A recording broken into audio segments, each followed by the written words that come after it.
mic going here. So, Paul, let me know if I'm doing anything weird. Hope my computer didn't just crash. That's good. Okay, so thank all of you for coming on this snowy day, snowy week, really. So this is a sort of a version of a talk that a number of us listed here have given around Ncar to actually all of the different labs now, and a number of other stakeholder groups focused on supporting open access data requirements across Ncar, and this specific talk is going to focus on some, for you folks in CISL. As Jeff said, Bridget and I are going to kind of swap back and forth on some of these slides. So Doug Schuster is not here today, but he's been the person who's led a lot of this work in terms of the presentations to these various labs.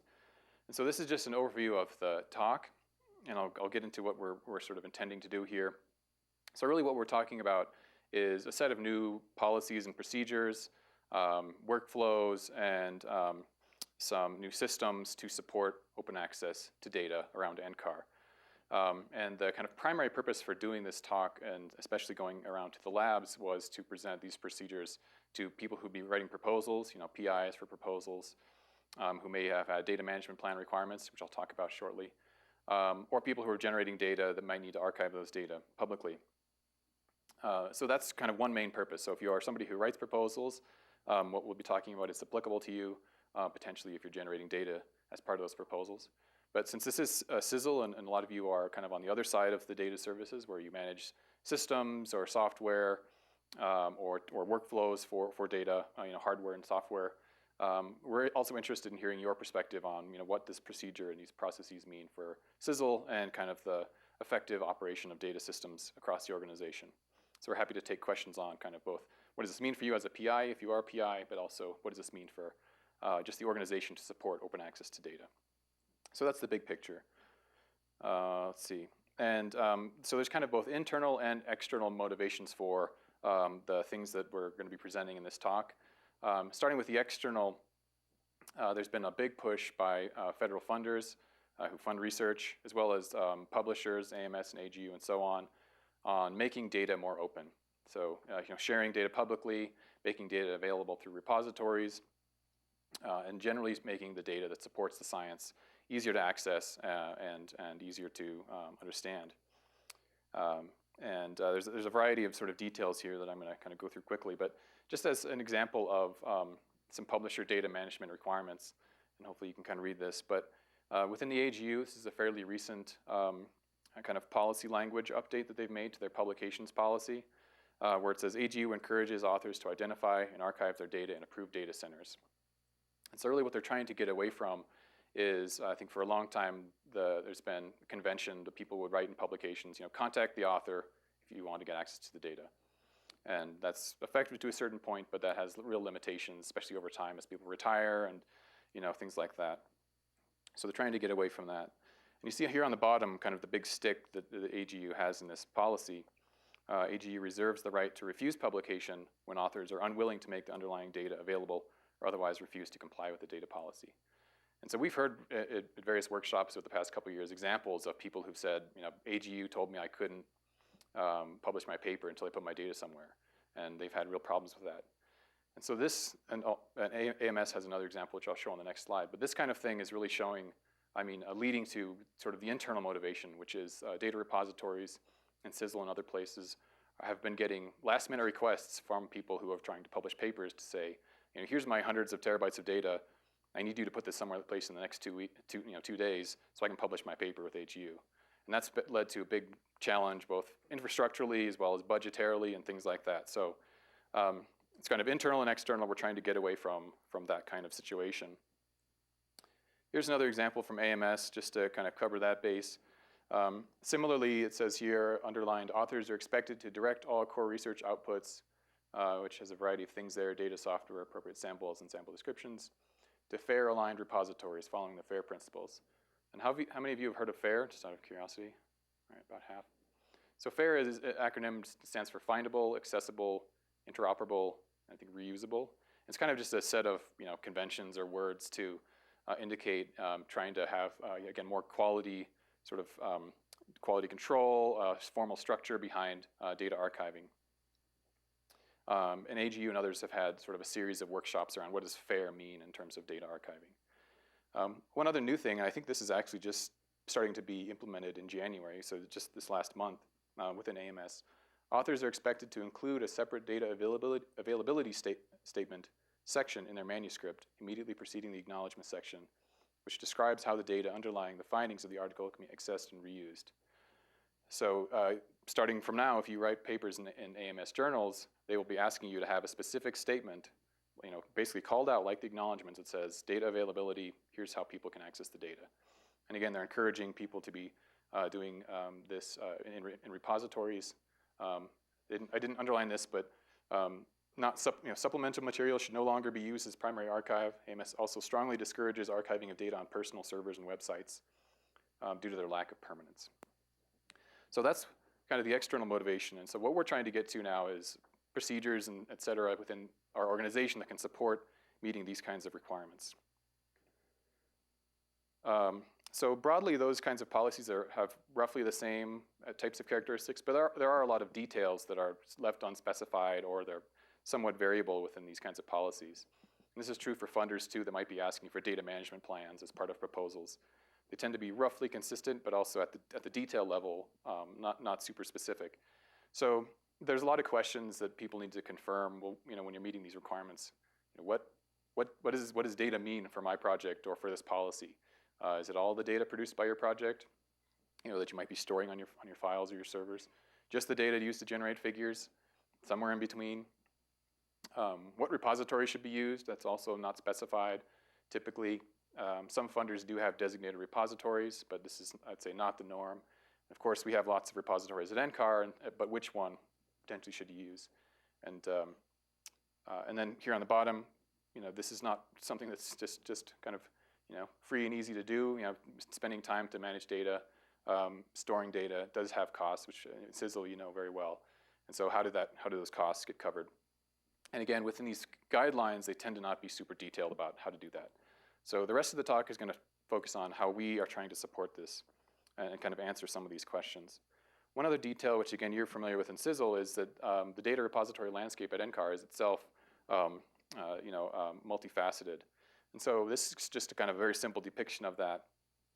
You got a number of boxes here in the middle, and these are servers and systems that are hosted by CISL. And on the right side is HAO and EOL, who also manage their own data systems. And they tend to focus on facilities that they support. So HAO has data systems for their observational facilities and their observatories. And EOL, of course, provides great facilities for field campaign data that they tend to support within their laboratory. So again, sort of thinking back to the last question, what data do I have? Where does it go? It's not always obvious if you're a staff member in one of these labs where your data should go. And so that is another sort of point of complexity that we're trying to solve with the processes that we'll be describing here. So this is kind of starting now on sort of our solution, so to speak, or things that we've updated in the past couple years. So Uncar has had a policy since 2009, actually, that says Uncar supports an open exchange of data and scholarly information derived from our research. And it is Uncar's policy to share the scientific and technical information with the community. So that's not new, and I think we all are pretty comfortable with that idea of sharing data. But there's never been kind of any detail on what does that mean? How do you actually achieve that policy? And so that's kind of one thing that's been updated, as shown here just earlier this year, or I guess 2019, so last year. A new procedure that's associated with that policy that sort of specifies how the organization is trying to meet that. So what this says, and we'll get into what this means, is that Ncar and UCP project PIs must engage the Digital Asset Services Hub, DASH, we'll describe what that is, during the initial planning and budgeting phases of research projects to determine if data management services will be needed to support the project, and two, if needed, to select a data management service tier and to develop a budget to be included in the project proposal. So again, this is really emphasizing on the planning phase of projects, getting in front of these data management issues so that there aren't sort of after the fact large data sets that are not well curated that people want to make public but don't have a process to do that or a budget to do that. And what we're really focusing on here is data to be made public. So we're not focusing on data that might be on the campaign store, or that you're doing some processing on, that you have no intentions of making public, or you're working on some software development, generating data, but that data is not part of the publication, right? You're just writing about the software. So we're really focusing on stuff that's to be made public, not just sort of any random digital information you generate. So the further down in that procedure, then, this is what it talks about. How do we actually then do this? So to determine if data management services will be needed to support the project, work through the flow chart, which is found here, and that points then to this flow chart. And this might be a little bit small on the screen, so I'll read some of these boxes. But basically, this is a flow chart to walk people through, what should I do given the characteristics of my project, if we're at the proposal stage or if we've got a project already going on. So there's a couple of kind of scenarios here.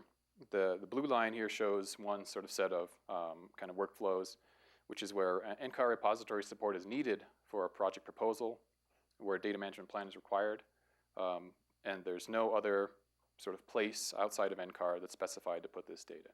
So what this says is, will you be producing data products through your proposed project? Okay, yes. Does your funder require a data management plan, which is true for most funders these days? This box here says, does your funder, including core programs or non-Ncar PI, have a designated repository outside of Ncar? And so if no, you get down here. So what this is pointing out is that, like I said before, some funders do have designated repositories. So so you would put your data there. But also, there's a lot of collaborative proposals that Ncar and Ucar people do. And I'm on one this week where the data is going to be going to my university collaborator. So Ncar will not be hosting the data. So if Ncar is not hosting the data, you're kind of over here, and basically you follow what your PI is planning to do.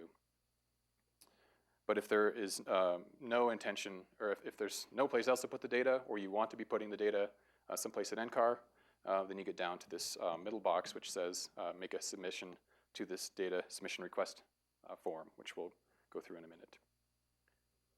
So another workflow is shown here, which maybe there is no requirement for a data management plan, or this might be like a NSF core program where there's nobody at NSF saying core programs need to have data management plans.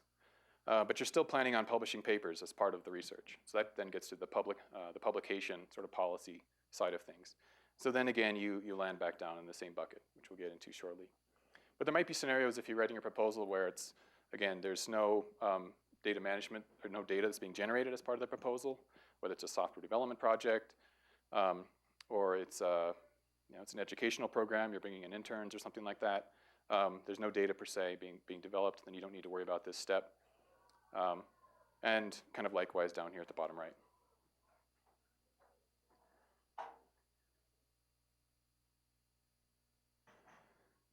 So the next step is, once you've sort of gotten to that middle box, basically what that says is if you determine that you do need data management services, then you submit a request for repository support, which then goes to this submission system here.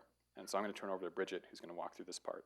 And Bridget's been coordinating this process, so she can describe how we're doing this. Bridget.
functionality that will be useful for those larger data sets.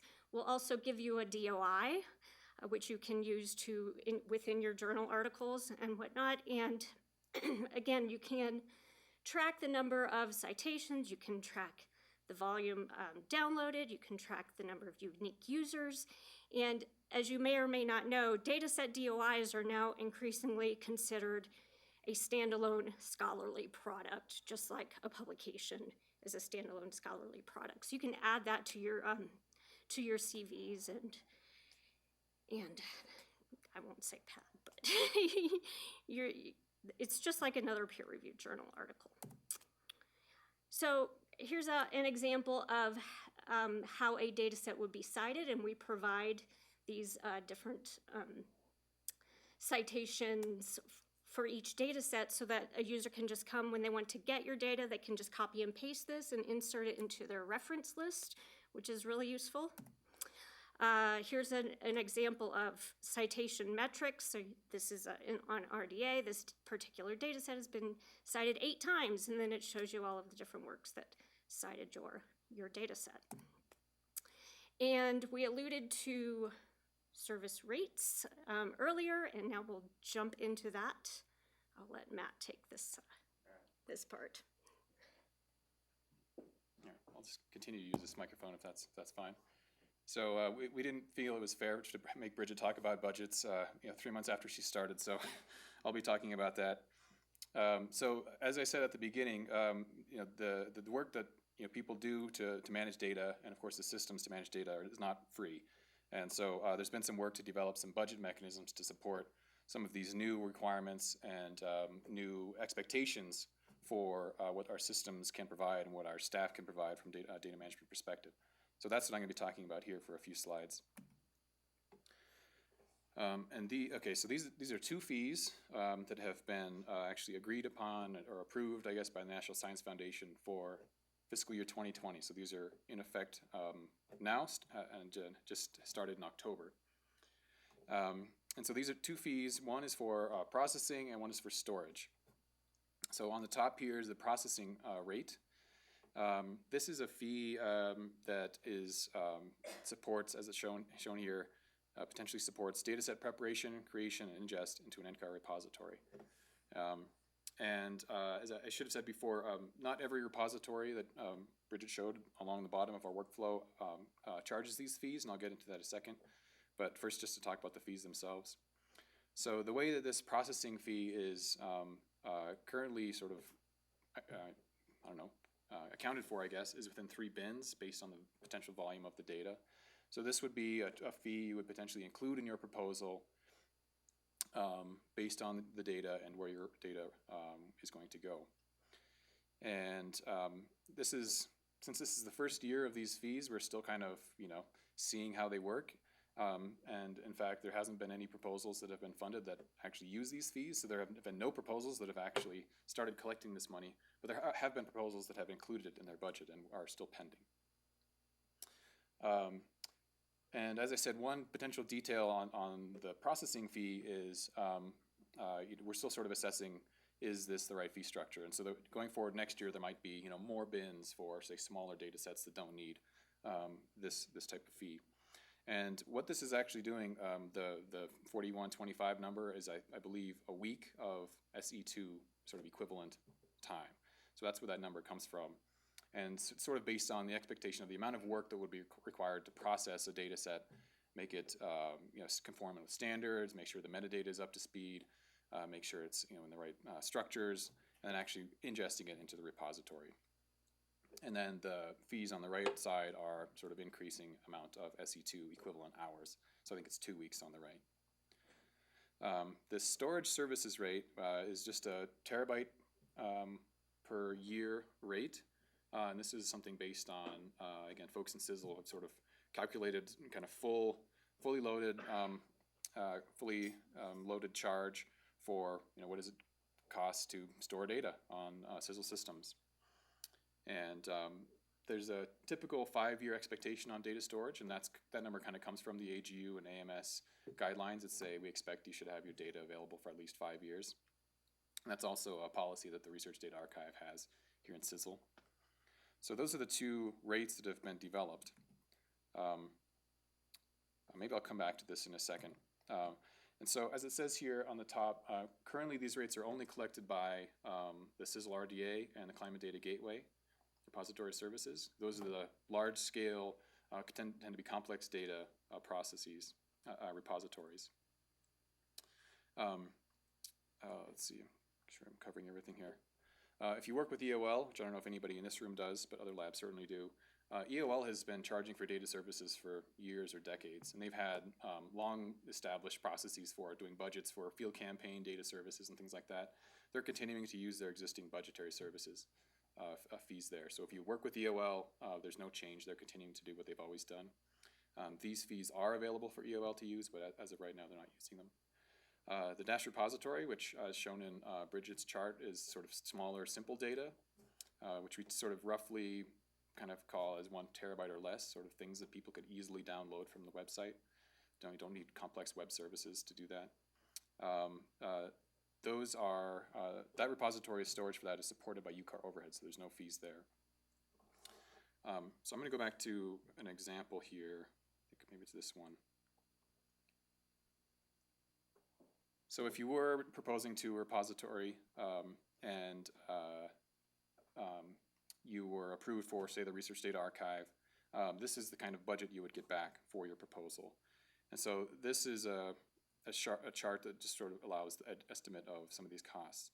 So if I change this to 10 terabytes, this is shown. You can see some of the storage charges go down here.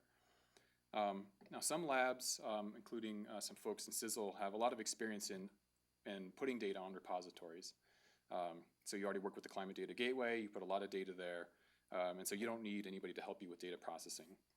So in that case, you could uncheck that box, and then you're just getting the storage rate, which is the $45 per terabyte per year.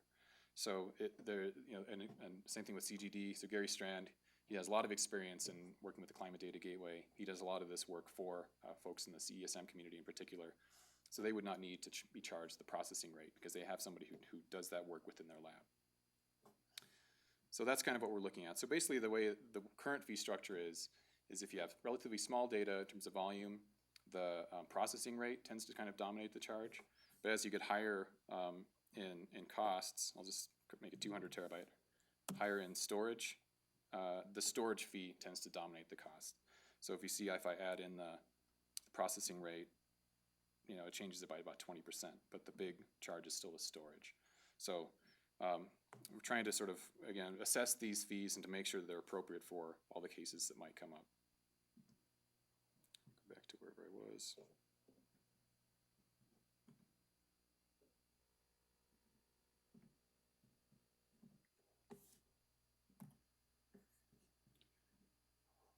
Okay. A few other details here, particularly on the bottom. This is one that's kind of been a moving target, but I think we're stabilizing how this is going to work. Is all labs currently get allocations of storage on Glade, some of the other CISL systems that some of you folks may manage. And so labs may want to basically allocate some of their currently allocated storage towards a new project. So somebody's coming along, they're proposing to have 200 terabytes of data. Maybe the lab, instead of wanting to pay CISL to purchase new storage, says we're just going to allocate some of our previously allocated data storage to that new project, so we don't have to purchase anything new. And so basically this is kind of a swapping. It's a sort of accounting swapping process, if that makes sense. So if lab X has 1 petabyte of total allocation, and they want to say, well, 200 terabytes of that we're going to give to the RDA, so the RDA can store our new project's data. And that 200 terabytes basically goes out of the allocation of that lab and into the RDAs. So there's no sort of purchasing of new hardware. It's just kind of a sort of allocation swap, so to speak. That's kind of what this is saying down here. So again, we haven't actually done this in any cases. We're kind of going to be dealing with this as it comes up. But I think that's going to probably happen in a lot of cases, actually, is the labs may want to use the storage they've already been allocated instead of purchasing new storage. But that's kind of a lab-by-lab discretionary decision. So this, I think, is, again, further down in the procedure that I showed earlier today. So this is now an enforcement that people are supposed to go through this process. And what this is just saying is failure to complete that process. So, writing a proposal and not doing a submission and then coming back later on and saying, can you take my data, may lead people to not have access to these services, or they may be charged a higher cost, which then the lab would need to sort of come up with on its own. So again, we're trying to sort of make the carrot to just do this up front, then that, at least you'd be given a repository recommendation, you'd be given a budget if that's appropriate, and you won't have to deal with sort of any after-the-fact potential bumps in charges. Let's see. So that's really all the slides we have. One other detail I'll point out is we do have this email, datahelp@ucar.edu, which goes to Bridget, myself, and Eric Nienhaus. So if you have questions about this process, we're happy to take any questions going forward about this. If you have something come up, this is my project, need to go through this process, you just let us know. But for now, we're happy to take questions, and again, appreciate you all for coming.